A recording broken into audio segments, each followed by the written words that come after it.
Welcome to lecture number 33. In the last lecture, we have seen two equations. One is the relation between the efficiency of energy transfer with the distance r, that r is the distance between the donor and acceptor. And another equation what we have seen, this efficiency of energy transfer, right, that is coming out either from the decrease in the fluorescence intensity of the donor in presence of acceptor, or the decrease in the lifetime of the donor in presence of the acceptor. Right. And we also have seen that if we now plot this E, the efficiency of the energy transfer, as a function of r, the distance between the donor and acceptor, that shows a typical sigmoid type of curve. Right. So, as it is evident from here, let me draw and then we will discuss. So, that curve what you saw is something like this, and here is my 1 and here is my 0 if I plot E, and here is your r, and here is 0 r 0, here is your 2 r 0. So, you see this efficiency of energy transfer, this capital E, is very sensitive in this region, very sensitive in this region, right, very sensitive in this region. Little bit of change of R will change this E drastically, right. So, now I can tell you on the other hand that if you now can experimentally determine this E, you will get some idea of this R, what is the value of R. If you know this capital R 0, and this capital R 0 I said is a Forster distance, and this Forster distance for a particular donor acceptor pair is fixed. Right. So, situation is something like this, right. I have to determine this capital E, the efficiency of energy transfer experimentally, and then R 0, the capital R 0 has to be determined in beforehand. Then for a given measurement, if for a given value of capital E, it is easy for me to comment about the what is the distance between the donor and acceptor. Clear? That is why this energy transfer process are widely used in biology, and this is also referred to as the molecular ruler. So, using molecule you can measure a distance, right. So, it is referred to as molecular ruler.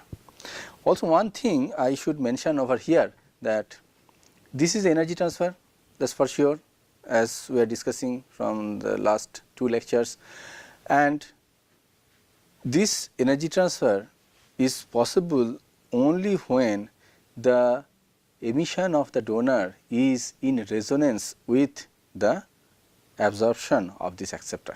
The energy should match, otherwise it is not possible. That is what I said, right, and you have seen. In this case, the interaction between the donor and acceptor is by the Coulombic interaction, and which was introduced by Forster for the first time. So, this process is known as Forster resonance energy transfer. The short form of this FRET is very popular among the biologists, because it is a procedure by which one can determine a very small distance, and it is very sensitive to the distance. I mean that efficiency of energy transfer is very sensitive to the distance over this region. As I said, over this region it is extremely sensitive. So, a small change in the distance will give a large change in the E, right. So, you can use this E to measure very nicely or very accurately the distance between the donor and acceptor. So, this energy transfer is actually called this FRET, which is nothing but Forster resonance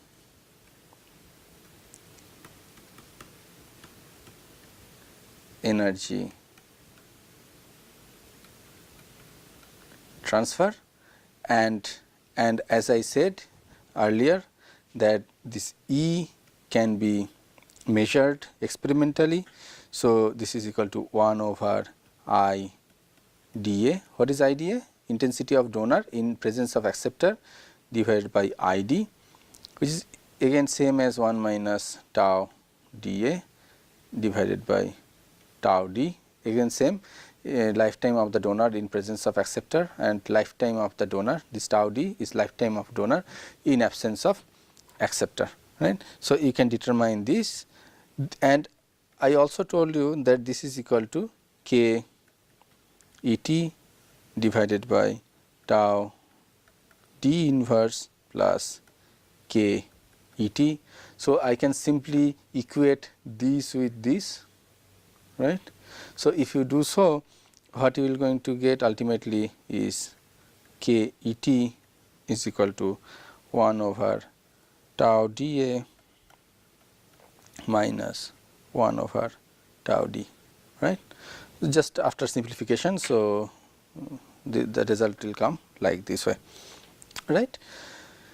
Now, experimentally you measure this guy E, right, or experimentally you measure this tau, the lifetime of donor in presence of acceptor and lifetime of donor in absence of acceptor, and immediately you will get this value of k E t, and this value of k E t is nothing but tau d inverse r 0 by r to the power 6, and from here you will be able to calculate what is this r, what is the distance between the donor and the acceptor, right.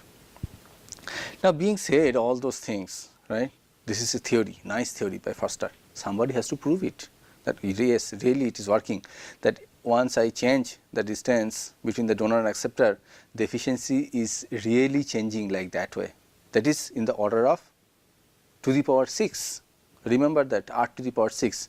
So, somebody has to prove it experimentally, right, and that that thing was done by taking a molecule like this way. This molecule looks like this, something over here, some molecular thing, fragments connected with each other, and you put D here and you put A here, right. This is actually a typical polypeptide change, right, with a little bit of rigidity, so that you know the distance here because you are synthesizing, right. So, you know the distance over here, right. Now, if you look at this equation k E t equal to tau d inverse r 0 by r to the power 6, right, and you take ln on both sides, then I can write ln k E t is equal to, right, you understand. So, ln 1 over tau d, because this is tau d inverse, I took the ln, plus 6 ln r 0 and then minus 6 ln r, right. So, this is equal to, this is a constant, ln 1 over tau d is a constant, 6 ln r 0 is a constant because r 0 is a constant. So, some constant minus 6 ln r. It means that for such a molecule, if you can vary this distance, right, suppose you have prepared one like this and then you have prepared another like this, and you know in organic chemistry synthesis somehow you know what is this r, right, and you can vary r as per your desire, and at each molecule you are going to measure this k E t. How you measure this k E t is easy, you just simply measure this lifetime over here as you seen here, here. So, you just measure this lifetime of this molecule, right, and you measure the lifetime of only the donor without this acceptor, then you measure this KET, and then you plot this ln KET as a function of R, right, for several such kind of molecule. You should not change the donor acceptor, and that was done, right, to prove this first order resonance energy transfer, whether it is valid or not. So, what you simply do? You simply plot this K ET, sorry, ln KET, right, and versus ln R, because you know all those things, and it was proved that the slope in this case is equal to x minus 6. The slope is equal to minus 6. That is it. It's already proved, right, that the whatever the first order resonance energy transfer is actually operational, is actually operational. But I will tell you one thing. When the people have studied this type of first order resonance energy transfer, in case where the R value, the small r value is too small, people have seen that this is deviating from this type of equation, deviating from r to the power 6 dependence. And there the exchange interaction is more favorable compared to this Coulombic interaction between the donor and acceptor. These r to the power 6 terms comes in because of the Coulombic interaction. The orbitals are not overlapping with each other, but if it is so, why should they interact with this Coulombic interaction? The electron can jump from one orbital to another orbital. It is not necessary that Coulombic interaction will take place in this case, and that is the case of the electron transfer, and that is the case of the real physical electron transfer. And here because of the Coulombic interaction, the two are far apart and the interaction between two are taking place at a distance. This is because of the Coulombic interaction, right. So, they are different. Okay. Now, as I informed you briefly, let me show you that how this is helpful as a molecular ruler, right. So, typically I use the example of a protein. So, let me take a protein and draw it like this way.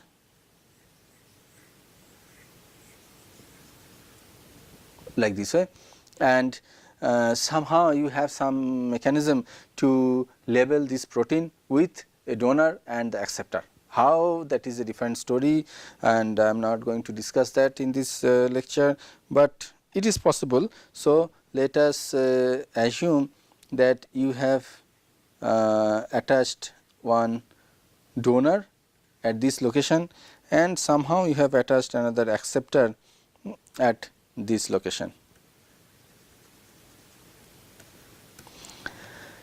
And if you take this donor and acceptor, right, this particular D and A, you will be able to calculate that capital R0. That means your capital R0 known, capital R0 for this D and A is known. If not known, you measure it because you know the form, right. Although I have not written explicitly, but any standard book you will get this form, right. So, you know this R0. So, what you have to do now, and you also know this tau D, right, and you also know the tau D. What is tau D? Tau D is the lifetime of this donor in absence of the acceptor. That means donor is alone, right. You have not labeled this A in this protein. Now, simply what you can do, you can just measure the tau dA, right. Once you measure the tau dA, immediately you will get 1 over tau dA minus 1 over tau is equal to KET, and KET equal to tau D inverse into R0 by R to the power 6, and from there you can immediately tell what is the distance between this D to A. You can immediately tell, right? No problem. Now, consider that this protein is undergoing some structural change, because you have heated the protein or you did something to this protein, and you change the temperature, you change the you decrease the pH or something like that. So, obviously the protein structure will destroy, that is called the unfolding of the protein or denaturation of the protein, and as the protein will denature, it is expected that the distance between the donor and acceptor will increase, right. So, you can measure the distance between D and A, which will be a measure of the extent of unfolding of the protein. So, if you now plot the distance between D and A as a function of outside agent which will damage the protein, let us say for temperature, then you will get a clear idea how the protein is denaturating starting from its native state to the denatured state. So, this is a very nice example or very nice use of this Foster resonance energy transfer rate, and where it is also called this molecular ruler.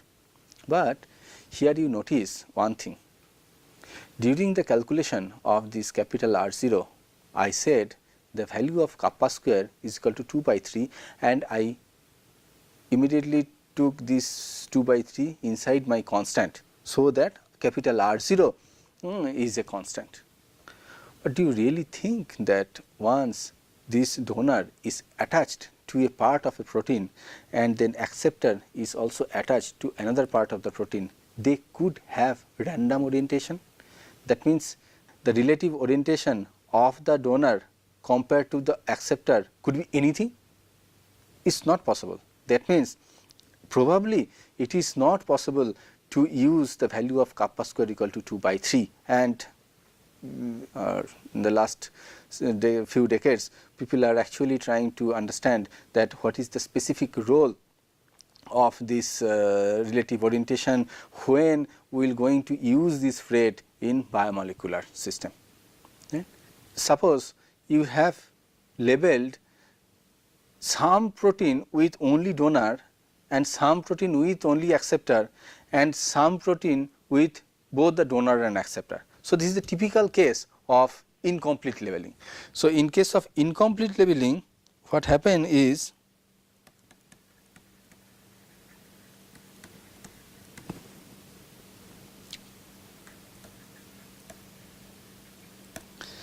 what happens is a sum of protein are labeled only with D, no A, right, no A. In that case what will happen? In that case, whatever the fluorescence intensity you expect to be decreased for a specific value of E, that much will not decrease, because some proteins they have only D. Now, in presence of A, I mean you thought that fluorescence intensity will be half, but for some protein they do not have A itself. So, those has D and A together, their fluorescence intensity decreased to 50%, but those does not have this A but only D, so their fluorescence intensity will not going to decrease 50%. So, that is the problem. So, I have to ensure that the protein which has D must has A, but that is very difficult for the ensure. But if I somehow know what is the ratio of proteins that has D but does not has this A, if I know this ratio, then probably it is I can take into account. So, let us tell that the ratio of A by D is equal to let us say FA. So, then I can write FDA prime which is equal to measured